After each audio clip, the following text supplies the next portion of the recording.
Hi welcome to my channel. இன்னைக்கு நம்ம சிம்பிளாக புதினா துவையல் எப்படி பண்ணுறதுன்னு பார்க்கலாம். இதுக்கு நான் ஒரு கட்டு புதினா எடுத்திருக்கேன், 15 காஞ்ச மிளகாய் எடுத்திருக்கேன், நெல்லிக்காய் சைஸ் புளி எடுத்திருக்கேன். இப்போ நம்ம ஸ்டவ் பற்ற வச்சு காஞ்ச மிளகாவை வறுத்து எடுத்துக்கலாம்.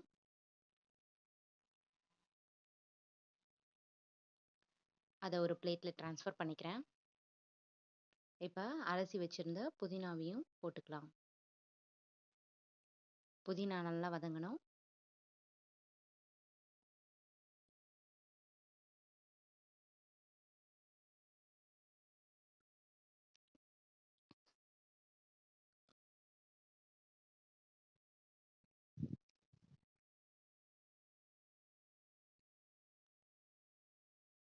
புதினா நல்லா வதங்கிட்டு தண்ணியெல்லாம் சுண்டணும். அது வரைக்கும் கொஞ்சம் நேரம் வதக்கிக்கோங்க. இப்போ பாருங்கள், புதினா நல்லா வதங்கிடுச்சு.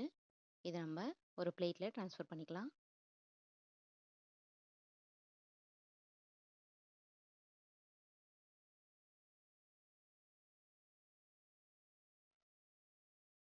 புதினா நல்லா ஆறுனதுக்கு அப்புறமா நம்ம அரைச்சிக்கலாம். இது கூட கொத்தமல்லியும் சேர்த்து வச்சு நான் அரைக்க போகிறேன். வறுத்த காஞ்ச மிளகாய், கொத்தமல்லி, வதக்கின புதினா, நெல்லிக்காய் சைஸ் புளி, துவையலுக்கு தேவையான உப்பு சேர்த்து கொஞ்சமாக தண்ணி விட்டு நம்ம அரைச்சிக்கலாம்.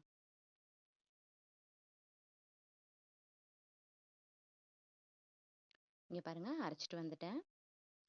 இப்போ நம்ம துவையலை தாளிச்சிக்கலாம். இதுக்கு ஸ்டவ் பற்ற வச்சுக்கோங்க. 4 கரண்டி எண்ணெய் விட்டுக்கோங்க.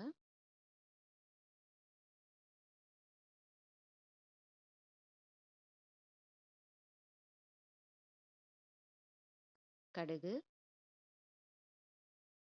பொரிஞ்சதுக்கு அப்புறமா நம்ம உளுத்தம்பருப்பு சேர்த்துக்கலாம்.